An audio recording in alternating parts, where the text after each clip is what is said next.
Livro de Atos, capítulo 15, continuando nosso estudo, verso 1. Então, alguns que tinham descido da Judéia ensinavam assim os irmãos: se não vos circuncidardes, conforme o uso de Moisés, não podeis salvar-vos. Tendo tido Paulo e Barnabé não pequena discussão e contenda contra eles, resolveu-se que Paulo e Barnabé e alguns outros dentre eles subissem a Jerusalém aos apóstolos e aos anciãos sobre aquela questão.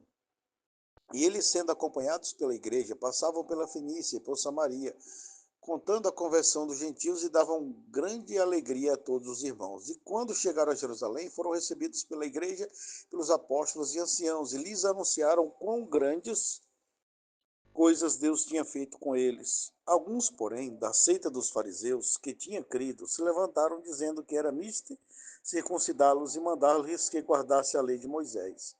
Congregando-se, pois, os apóstolos e os anciões para considerar este assunto, e havendo grande contenda, levantou-se Pedro e disse-lhes: homens e irmãos, bem sabeis que já há muito tempo Deus me elegeu dentre vós, para que os gentios ouvissem da minha boca a palavra do evangelho e crescem.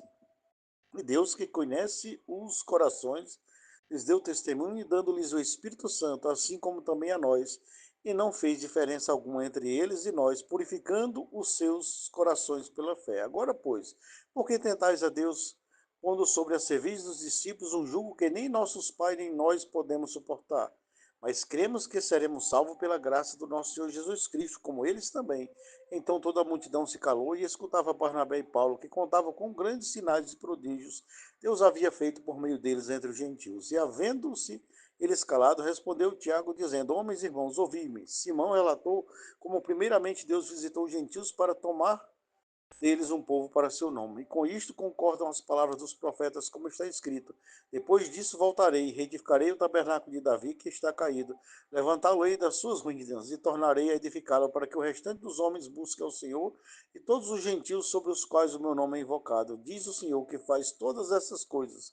Conhecidas são a Deus desde os princípios do mundo todas as suas obras. Por isso julgo que não se deve perturbar aqueles dentre os gentios que se convertem a Deus, mas escrever-lhes que se abstenham das contaminações dos ídolos, das fornicações, do que é sufocado e do sangue, porque Moisés, desde os tempos antigos, tem em cada cidade quem o pregue, e cada sábado é lido na sinagoga. Então pareceu bem aos apóstolos e aos anciões, com toda a igreja, eleger homem dentre eles e enviá-los com Paulo a Bernabé e Antioquia, a saber, Judas, chamado Barsabás, Silas, homens distintos entre os irmãos.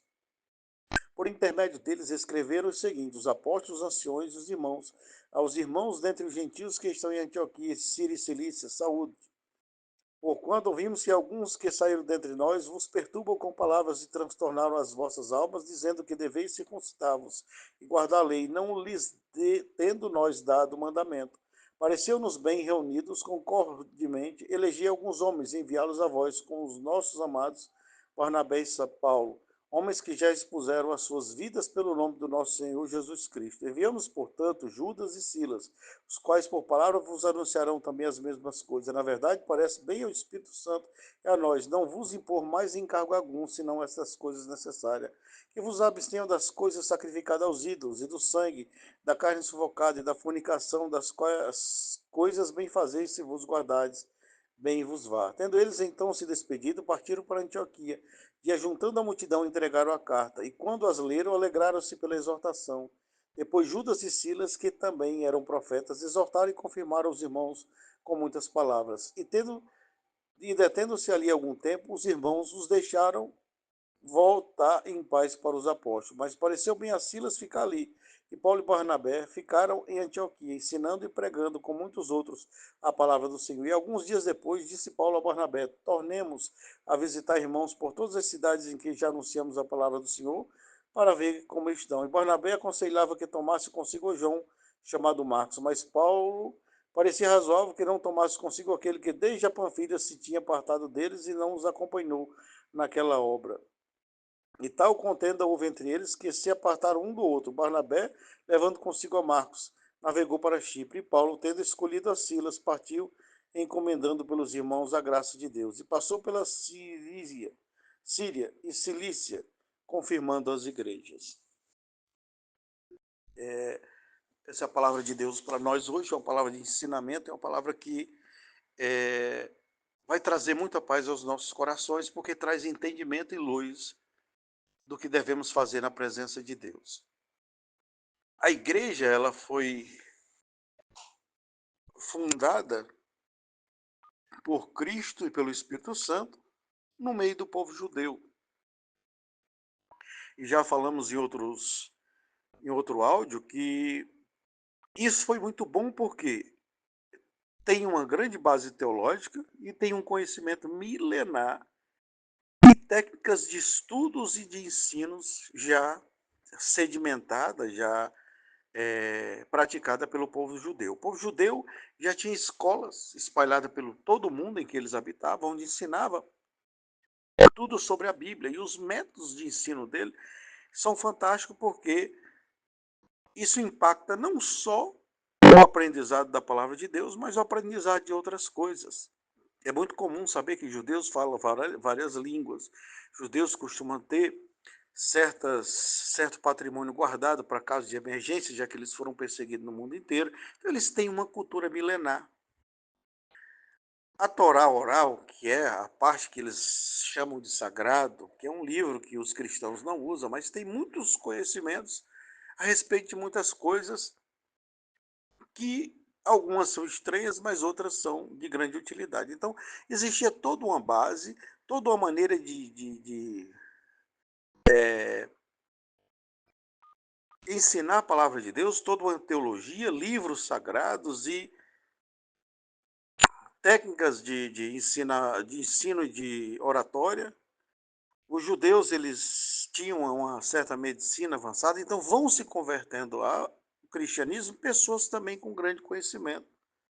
Não só judeus, mas também gregos, gentios, né? Pessoas vão trazendo os seus conhecimentos e o Espírito Santo vai se utilizando disso ao longo da igreja. Isso é bom. Mas, por outro lado, tinha os hábitos, que é muito difícil as pessoas deixarem um antigo hábito.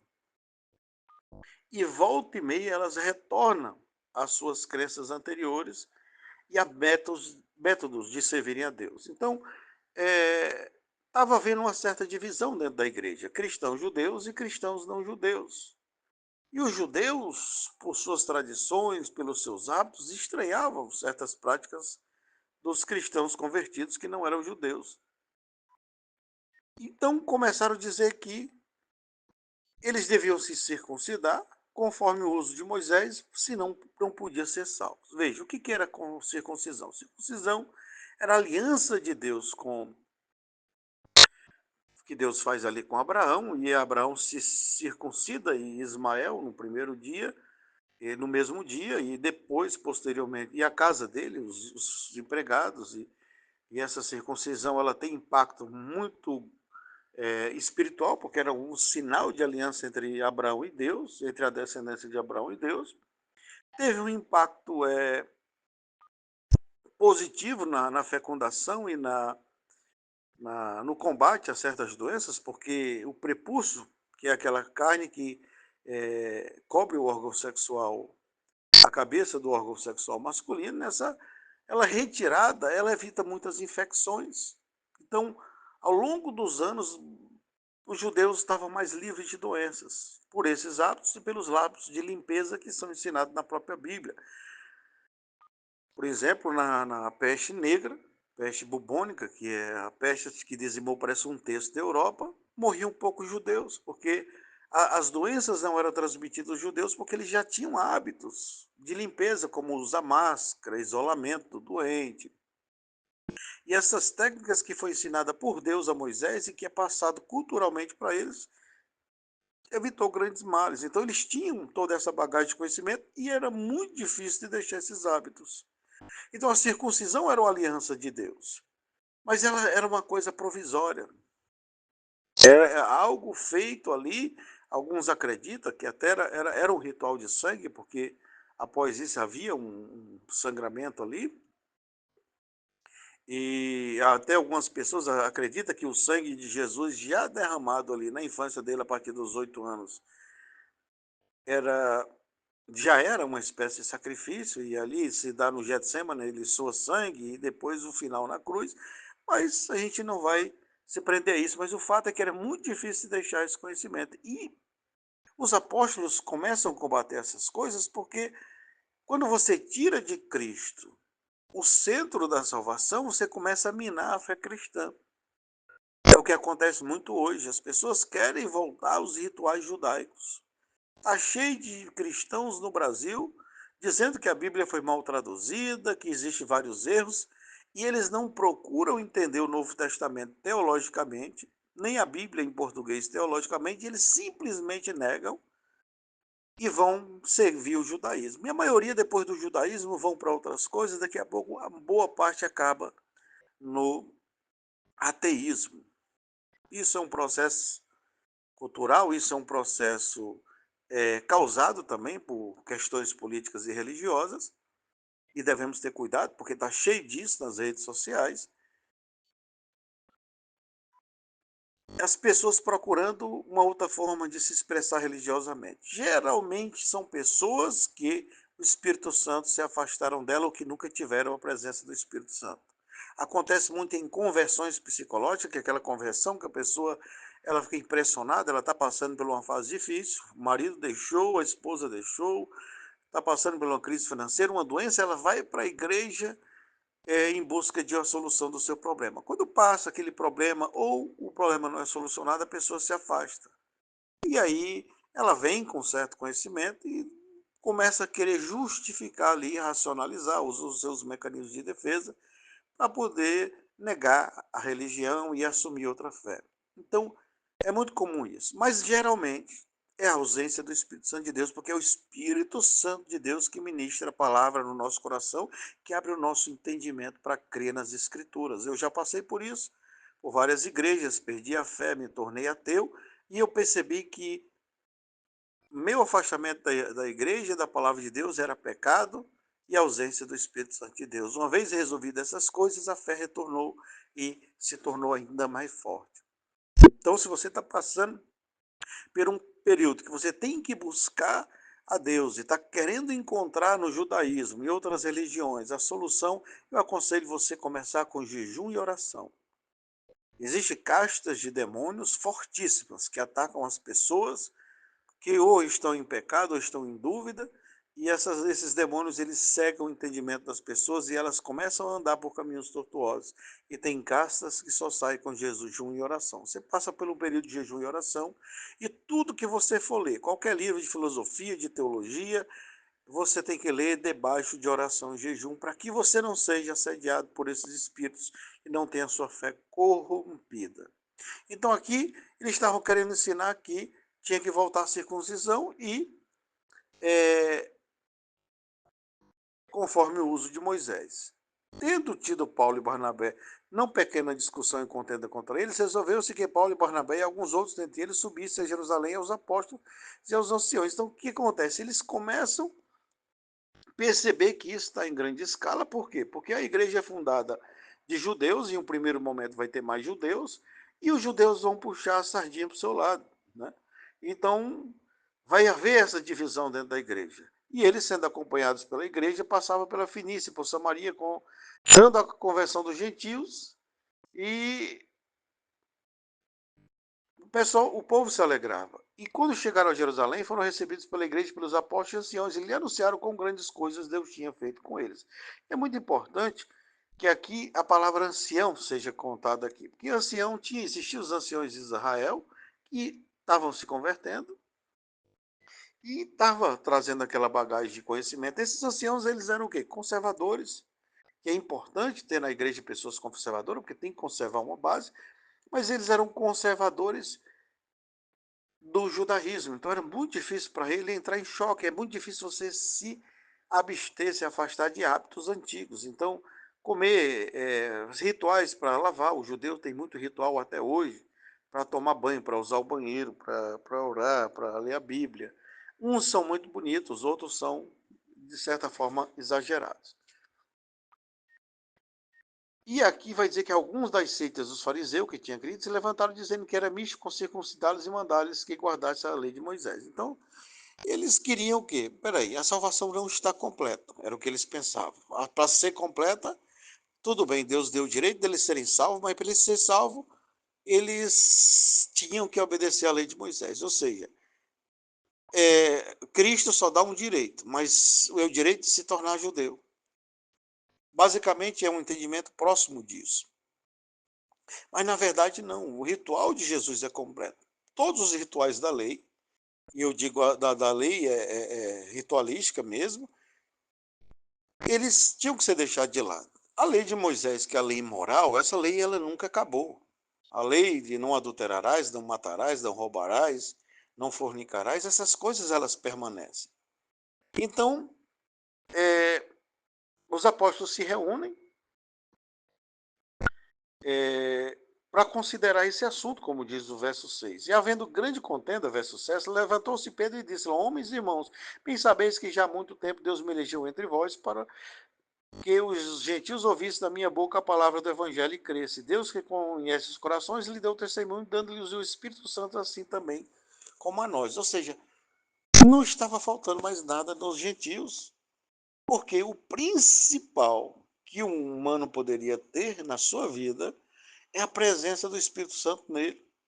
Coisas que era só dada a profetas, reis e sacerdotes, agora estava sendo dada a judeus e agora também aos gentios. Então, se o principal é dado aos gentios, por que agora querer exigir que estava ali faltando alguma coisa?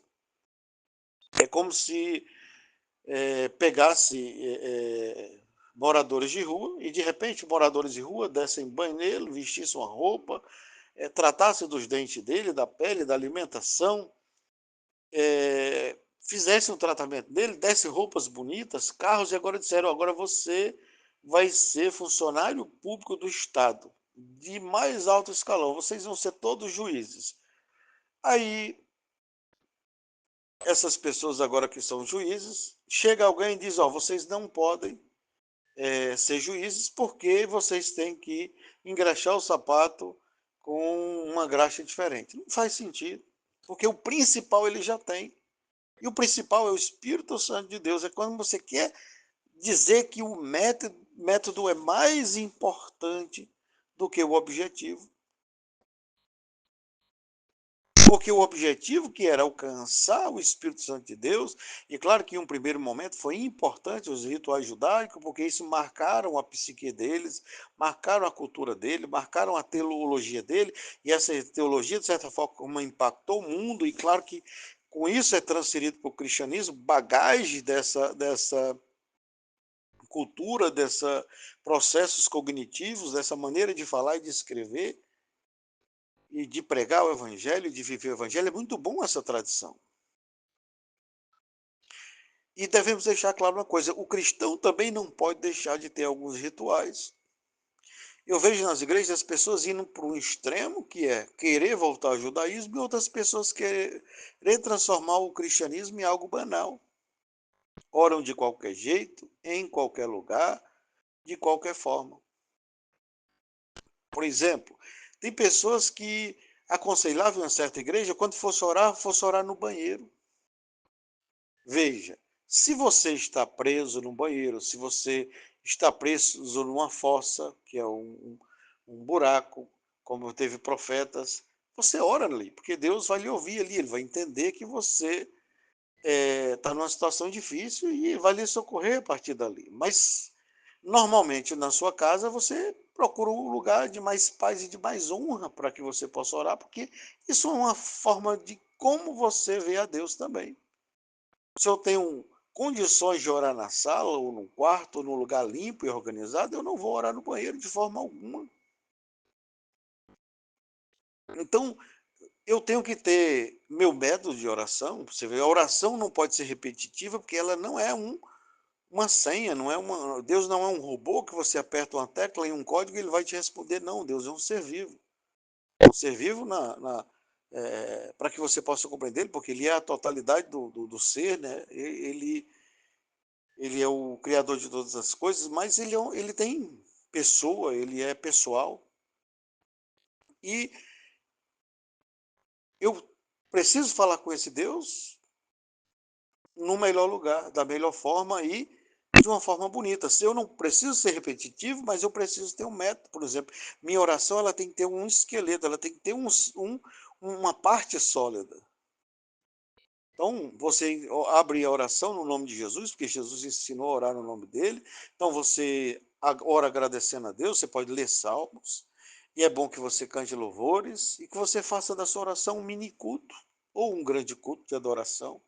E aí, no meio desses processos que são repetitivos, que é o hino, oração, louvor, palavra, você faça a sua oração pessoal. Aí sim, a sua oração pessoal é uma conversa de filho para pai. Mas eu vejo pessoas que elas transformam a oração dela em coisa banal, como se Deus realmente não existisse. A forma como você ora diz o quanto você acredita em Deus. A forma como você se veste, a forma como você fala, a forma como você valoriza a palavra de Deus, a forma como você guarda a Bíblia, diz muito sobre o seu caráter cristão. Então, é isso que está acontecendo aqui. Eles querem voltar aos rituais. E os apóstolos começam combater isso dizendo, não, o Espírito Santo, que é o principal, já foi dado. E não fez diferença alguma, verso 9, entre eles e nós, purificando os seus corações pela fé. Ou seja, tudo que foi dado aos judeus com todos os seus rituais, foram dado aos não-judeus sem ritual nenhum. Então, assim, o ritual não tem valor em si. Ele tem uma certa beleza, não condena nem descondena ninguém, mas nele não existe nenhuma segurança de salvação. Agora, verso 10, pois, porque tentais a Deus pondo sobre a cerveja dos discípulos um jugo que nem nossos pais nem nós pudemos suportar. Veja que era tanto ritual judaico e os mandamentos judeus tinham cerca de 613 mandamentos, a gente estuda que são 10 mandamentos, mas na verdade os 10 principais eram 10 classes, por exemplo, amar a Deus, não farás para ti imagem de escultura, era algo que abriu o leque da idolatria. Então você tinha que ter vários mandamentos relacionados à idolatria, explicando esse primeiro mandamento. Quando dizia não adulterarás, então no não adulterarás tinha não fornicarás. Você tinha um estudo profundo sobre adultério, com vários mandamentos ou micromandamentos inclusos ali, que fazia parte desse outro. Então, e às vezes mandamentos se conectavam ao outro mandamento, por exemplo, o combate ao incesto, por exemplo, é um mandamento que feria princípios do quinto mandamento e princípios do mandamento que diz não adulterarás e não cobiçarás. Então você vê que às vezes os mandamentos eles estavam conectados em várias classes de mandamentos. Então, é, além disso, os mandamentos que eram mais ritualísticos, né? Do se lavar, certas coisas que usava no seu corpo, certas maneiras de se vestir, é, de conduzir ritos, de conduzir sacrifícios. Então, isso era meio que complexo demais para que os judeus pudessem manter todos esses 613 mandamentos. Dificilmente, durante o dia, eles não era preciso quebrar um ou dois ou três ritos, porque às vezes era difícil manter todos esses ritos. Então ele está dizendo que existia um peso que eles não conseguiam suportar e como é que eles iam colocar isso sobre as outras pessoas. Mas cremos, verso 11, que seremos salvos pela graça do nosso Senhor Jesus Cristo, como eles também. Então é o seguinte, o fundamento da salvação é a graça de Cristo. É tão simples e fácil que confunde os judeus, que confunde as pessoas. Uma oração tão simples, feita com sinceridade, em o nome de Jesus, você invoca o ritual da cruz e esse ritual se torna presente na sua vida. Quando você diz, em nome de Jesus eu abro essa oração, significa que Jesus está presente na sua oração como um advogado. Significa que você está diante do sacrifício de Jesus, daquele momento que ele disse, Pai, está tudo consumado. Então, na hora que você está orando, você tem que ter noção que o sangue de Cristo está sendo derramado naquele momento na sua presença. Que você está ao pé da cruz de Cristo, com todo o direito adquirido pela cruz de Cristo, com todo o direito que te torna como um judeu. Então, quando você está fazendo oração, você está diante do templo, ajoelhado diante do sacrifício, o sangue de Cristo sendo derramado, e você também está do Santo dos Santos, porque o véu foi rasgado. É como se você fosse o sumo sacerdote que passou por todos os rituais e de repente agora você está na presença de Deus como um filho. Então você tem que crer nisso. Você não precisa, é pura graça, porque você não merece, você não tem condições de fazer, seus rituais nada, foi pura graça, Cristo que te escolheu para esse dia, para essa salvação.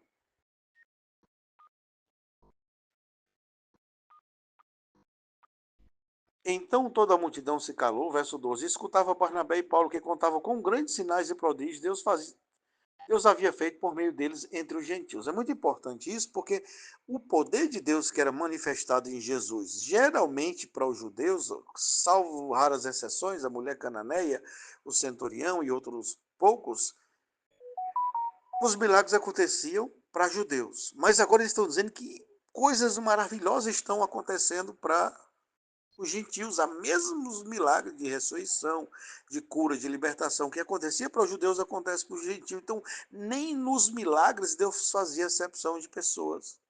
O direito que Deus deu aos judeus, deu gregos, por isso que em outra passagem vão dizer, não há judeus nem gregos, não tem diferença de povos.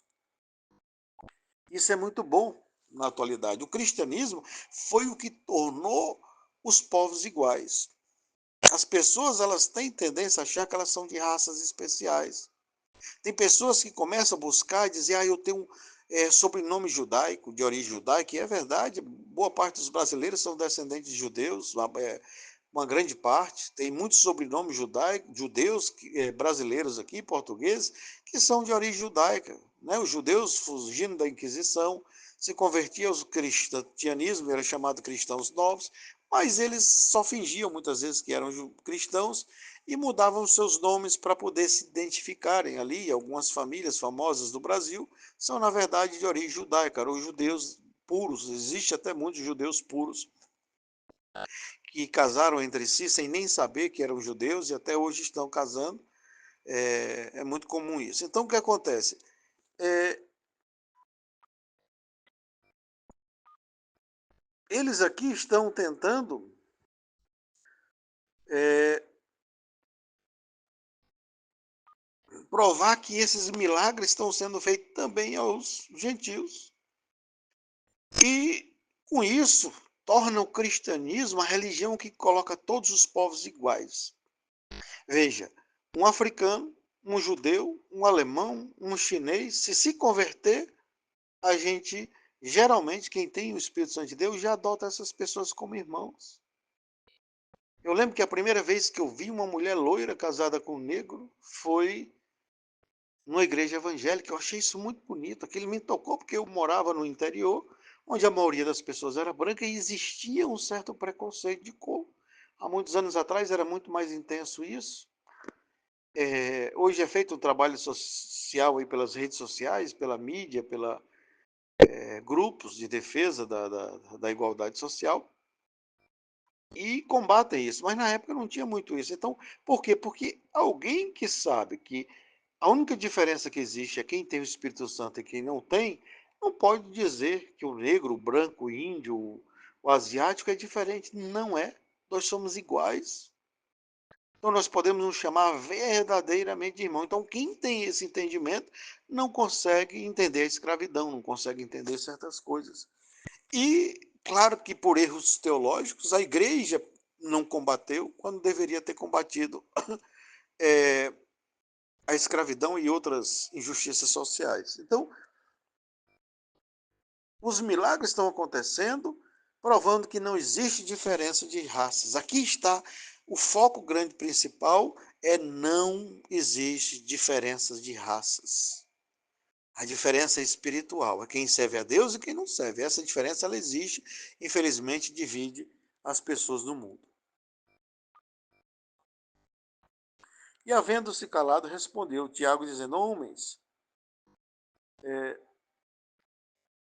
irmãos, ouvi-me. Simão relatou como primeiramente Deus visitou os gentios para tomar dele um povo para o seu nome. Com isso concordam as palavras dos profetas, como está escrito, depois disso voltarei e reedificarei o tabernáculo de Davi, que está caído, e levantá-lo-ei das suas ruínas, tornarei a edificá-lo, para que o restante dos homens busque o Senhor e todos os gentios sobre os quais o meu nome é invocado, diz o Senhor que faz todas as coisas. Conhecidas são a Deus desde o princípio do mundo, todas as suas obras. Por isso, julgo que não se deve perturbar aqueles dentre os gentios que se convertem a Deus. Ou seja, Ele dá agora um embasamento teológico baseado nos escritos bíblicos para poder fortalecer o argumento de que já estava predestinado o povo gentil a se tornar igual. Você veja, a partir do momento da visão que Deus dá a Pedro ali, de que não chame de imundo que Deus purificou, Deus está fazendo um processo de dizendo, ó, os povos são iguais, os povos são iguais, os povos são iguais. Não existe diferença de raça. Agora, o judeu pode casar com um cristão convertido, desde que sejam todos cristãos. E Tiago vai dizer uma coisa, mas escrever, verso 20, que ele abstenha das contaminações dos ídolos, da fornicação, do que é sufocado e do sangue. Veja, aqui, basicamente, você tem que entender que tudo que está escrito aqui está resumido. Por quê? Porque aqui está contando a história em Atos de 30 anos de evangelismo. Então, em 30 anos, sendo contado em 20 e poucos capítulos, não tem como contar uma história prolongada. Talvez, se fizesse um livro aí, 3 livros de 1000 páginas cada, contando a história mais detalhada, pudesse gastar aqui um capítulo, 2 capítulos especificando. Mas o que a gente pode tirar desse versículo é que, é, quando ele diz, abstenha-se dos ídolos, da fornicação, do que é sufocado, do sangue. Veja, e do sangue. Ele está basicamente dizendo o seguinte, ó, as leis ritualísticas, que circuncisão e outras coisas, você não precisa guardar. Isso aqui é desnecessário. Agora, as leis morais, você precisa. E qual é as leis morais? Ídolos, que está relacionado aos primeiros mandamentos, não farás para ti mais de escultura, não se prostre diante dele, não adore. Fornicação, que são os pecados sexuais. Então, todas as leis relacionadas ao pecado sexual, o que é sufocado, geralmente animal morto, que não podia comer, algumas coisas, e do sangue, que era não comer animal que não foi retirado o seu sangue. Então, isso aqui é importantíssimo, porque muitas pessoas estão dizendo que agora você pode comer sangue, porque o sangue não tem mais problema, mas aqui nós estamos vendo no Novo Testamento alguém dizendo, cheio do Espírito Santo de Deus, que ainda não pode comer sangue. Então, é muito importante esse ensino, porque Moisés, desde os tempos antigos, tem em cada cidade quem o pregue, e cada sábado é lido na sinagoga. Então, o que acontece? A lei moral, ela não pode passar. Por que ela não pode passar? Porque ela diz respeito a relacionamentos com Deus e com o homem. Se você não podia adulterar antes da lei de Moisés, nem com a lei de Moisés, você não vai poder adulterar depois da lei de Moisés. Você veja, Deus não está permitindo o mal porque o cristianismo apareceu. É o grande erro dos cristãos. Quando a gente vai dizer para o irmão, não adulterarás, é pecado adulterar, o irmão diz, irmão, eu estou vivendo a graça. Eu saí da lei. Então, assim, ele usa como desculpa um argumento de forma errada para justificar, às vezes, o mal. Não. O Apocalipse diz, vão ficar de fora os adúlteros, os embriagados. E eles o quê? O mesmo mandamento, porque lembra que aqui não está repetindo todos os mandamentos, mas está um pequeno grupo, e qual é esse grupo? Da lei moral. Então, é dizendo que a lei moral, ela permanece, a lei ritualística passou. E agora eles resolvem enviar o quê? Paulo e Barnabé a Antioquia, a saber, Judas, chamado Barsabás, e Silas, homens distintos entre os irmãos, enviavam com Paulo esses irmãos para poder esclarecer nas igrejas essas coisas, essas exceções, porque isso tinha se espalhado, tinha judeus em todos os lugares do Império Romano, onde tinha judaísmo, tinha cristão convertido, judeu convertido ao cristianismo, e onde tinha isso começou a haver essa divisão, porque tinha judeus e gregos. E eles se espalham e vão ensinando onde eles, dos locais onde eles tinham montado igreja na primeira viagem, eles vão passando por esses locais e vão explicando, ou seja, doutrinando as pessoas. Agora começa o quê? Um processo de doutrinação. Assim como no começo de Atos surgiu aquele problema com as viúvas dos gregos e as viúvas dos judeus, e eles estavam achando que estava beneficiando mais as viúvas dos judeus do que dos gregos, isso foi resolvido com os diáconos, agora é escolhido esses irmãos para que façam o quê? Um processo de doutrinação. Podemos dizer que aqui é a primeira vez que eles vão ensinar a doutrina cristã, o que pode, o que não deve, é o primeiro ensino do caráter cristão, da doutrina cristã, teologia na prática, e claro que com isso aqui vão surgir ensinamentos e vão começar a dividir essas tarefas, e aqui começam aconselhamentos, aqui é muito importante que comece o estudo, que já existia um estudo da palavra de Deus, oriundo do judaísmo, e agora vai se consolidar também no cristianismo.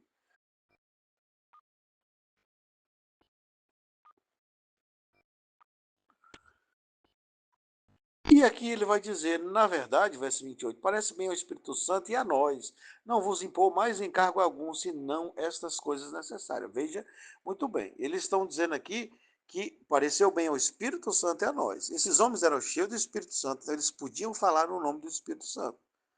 Então aqui são leis dadas pelo Espírito Santo de Deus. O Espírito Santo de Deus está dizendo, ó, a lei moral permanece, a lei ritualística não. Quem vos abstenhais, ele repete, das coisas sacrificadas aos ídolos, do sangue, da carne sufocada e da fornicação, das coisas que bem fazeis se vos guardais, bem vos vá. Ou seja, ele repete o ensinamento que ele deu anteriormente, e claro que aqui, quando a gente fala que ele deu esses 4 tipos, tudo que estava relacionado a isso, lembrando que o adultério é uma espécie de fornicação, ou seja, os pecados sexuais estão inclusos aqui. Toda a lei moral foi dada novamente, ou seja, não dada novamente, mas esclarecida que ela tinha que permanecer, até porque nós vamos ver nos livros de Coríntios, nos livros das cartas paulinas, problemas que ocorrem na igreja justamente por causa dessa lei moral, e essas leis morais são ensinada novamente e é combatido os pecados que estavam cometendo ali nessas igrejas, fornicações, incesto, relacionamentos entre pessoas do mesmo sexo, tudo isso é combatido, porque isso era a lei moral. Essa lei moral, ela permanece no cristianismo. E ela, por erros teológicos, ela deixou de ser ensinada. E hoje você tem muita gente que era cristão, que frequenta a oitava igreja evangélica, que agora estão com práticas sexuais erradas e se justificando através da Bíblia, dizendo que Deus é amor, Deus, o que importa para Deus é o amor. Por quê? Porque existe um erro teológico na vida dessa pessoa. Quando você comete um erro teológico e deixa de ensinar uma coisa, você induz pessoas ao mal, porque tem pessoas com práticas sexuais erradas, homem com homem, mulher com mulher vivendo assim, e elas dizendo que isso é normal porque Deus, o importante é o amor.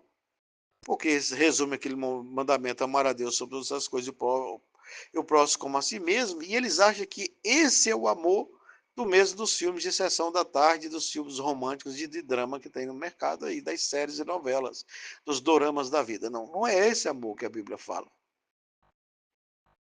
O amor de Deus e o amor que a Bíblia fala é um amor de obediência a Deus. E para ser um amor de obediência, eu tenho que obedecer à lei moral de Deus, senão não posso falar em amor. Então, o erro teológico é muito problemático. Então, é preciso que as igrejas voltem a ensinar a lei moral, explicando que isso é amar a Deus sobre todas as coisas e ao próximo como a si mesmo. Porque quando a Bíblia diz amar a Deus sobre todas as coisas, quer dizer o quê? Que eu cumprirei todos os mandamentos relacionados a Deus. Amar ao próximo como a si mesmo é cumprir todos os mandamentos relacionados ao meu próximo. Por exemplo, eu não adultero, eu não roubo, eu não fornico, eu não cobiço, porque isso é ruim para o meu próximo. Eu o amando, eu não cometo esses pecados. Isso é amar ao próximo. Toda vez que eu adulterar, roubar, matar, cobiçar, mentir, eu estou descumprindo o mandamento, então eu não estou amando o meu próximo. Então, amar ao próximo é cumprir mandamentos relacionados ao meu próximo. Amar a Deus é cumprir mandamentos relacionados a Deus. Isso é amar a Deus sobre todas as coisas, isso é amar meu próximo como a mim mesmo. Então, cuidado com os erros teológicos, é preciso ensinar novamente a lei moral, explicando que essa lei moral, ela é o cumprimento do amor. E quando leram as cartas, alegraram-se pela exortação. Depois Judas e Silas, que também eram profetas, exortaram e confirmaram os irmãos com muitas palavras. E detendo-se ali, eles voltam aos apóstolos, mas Silas resolve ficar, e Paulo e Barnabé ficam em Antioquia. E alguns dias depois, disse Paulo a Barnabé, verso 36, tornemos a visitar nossos irmãos por todas as cidades em que já antes anunciamos a palavra do Senhor, para ver como estão. E Barnabé aconselhava que tomasse consigo o João, chamado Marcos, mas Paulo parecia razoável que não tomasse consigo aquele que desde a filha se tinha apartado deles e não os acompanhou naquela obra. Ou seja, Paulo chama Barnabé dizendo: vamos retornar às cidades que nós pregamos evangelhos, anunciamos, colocamos anciãos, vamos visitar, vamos ver como é que está, vamos ensinar. E Barnabé diz: vamos levar Marcos. Mas ele diz: não, Marcos não pode ir, porque Marcos não foi da primeira vez. Veja que isso aqui é uma briguinha entre eles, desnecessária, mas eu fico feliz porque a Bíblia é o único livro que não esconde os problemas dos seus personagens para poder exaltar demais. Não, aqui ele mostra que existia brigas, existia dissensões, não estamos dizendo não era briga agressiva, esses homens não estavam se agredindo, mas eles discordavam entre eles. E às vezes tem igreja que fica decepcionada porque o pastor discordou do membro, porque o membro discordou do pastor, porque seguiram caminhos diferentes, porque não se reúnem. Claro que isso é errado, tem que combater. Irmãos, é bom que os irmãos vivam em união. É como óleo precioso sobre a barba, que desce sobre a barba e derrama ralorão, se eu não me engano, Salmo 133. Mas lembra que vai ter irmãos discordando nas igrejas, vai ter desavenças, vai ter partilhas, vai ter pessoas se separando na igreja, eclesiasticamente falando. E tal contenda houve entre eles que se apartaram um do outro. Barnabé, levando consigo a Marcos, navegou para Chifre, e Paulo, tendo escolhido a Sila, partiu, encomendado pelos irmãos à graça de Deus. E passou por Síria e Cilícia, confirmando as igrejas. Então eles voltam, Paulo volta onde já tinha passado, e uma segunda viagem em missionária aí, que ele vai conferir agora, pregar mais o evangelho, ensinar, corrigir. Isso é bom para o crescimento da igreja, mas nós entendemos que houve essa dissensão, vai ter algumas discussões mostrando que uma igreja também se faz assim. Não é que é necessário e não deve ter dissensões, mas vai ter momento que vai haver choques. Tem um que acha que fez mais que o outro, tem um que acha que o outro não deve partilhar de sua bênção, tem a natureza humana se manifestando. E lembra que Paulo, Pedro, Silas, Barnabé eram homens salvos, santos, cheios do Espírito Santo de Deus, mas que eles cometiam pequenas falhas, porque a matéria humana, apegada ao pecado, ela tem essas nuances, de vez em quando elas aparecem, de vez em quando elas dão suas agulhadas na vida. E talvez você está precisando ouvir uma palavra de consolo. E essa palavra de consolo, para você, que você vai entender que, apesar de tudo isso, de toda essa divisão de igreja, Deus conduziu a sua igreja ao longo da história. Nós estamos aqui há 2000 anos dessa história. E o Espírito Santo de Deus continua operando, a igreja cresceu, esse evangelho que era pequeno tomou o mundo, hoje tem mais de 1 bilhão de evangélicos, quase 1 bilhão ou mais de evangélicos no mundo. Essa igreja impactou outras religiões, porque a partir do momento que existe uma religião forte, que se destaca, é preciso que exista, as outras se manifestem pró ou contra isso. Você influencia culturas, influencia as leis, boa parte das leis ocidentais e até de outras partes do mundo são influenciadas pelos livros sagrados dos cristãos, dos judeus, porque impactou as leis que combatem os crimes, as leis que estabelecem as instituições governamentais, elas são, a maioria, baseadas nessas leis. Então, elas impactaram o mundo. Então, se Deus conduziu a história da igreja, Deus pode conduzir a sua vida, conduzir você a um processo também de purificação e salvação. Você não precisa buscar em outras religiões a saída para os seus problemas. Uma vez eu pensei que eu poderia. E eu andei por várias igrejas. Eu lembro que comecei a frequentar a Testemunha de Jeová, Batista, Adventista, Assembleia de Deus, Presbiteriana, Universal do Reino de Deus, Mundial do Poder de Deus, Espiritismo Kardecista, li os livros de Allan Kardec, passei por várias coisas, li sobre o budismo, estudei muita coisa, me tornei ateu, fiquei depressivo e queria morrer. Mas Deus, pela sua infinita graça, pegou um pavio que fumegava e acendeu novamente. E me deu paz, alegria, felicidade e esperança, apesar das dificuldades. Hoje eu também tenho dificuldades, hoje eu também tenho problemas, hoje também eu passo provações, só que eu passo essas provações com fé. É muito bom a certeza de que existe um Deus do céu que ouve as minhas orações.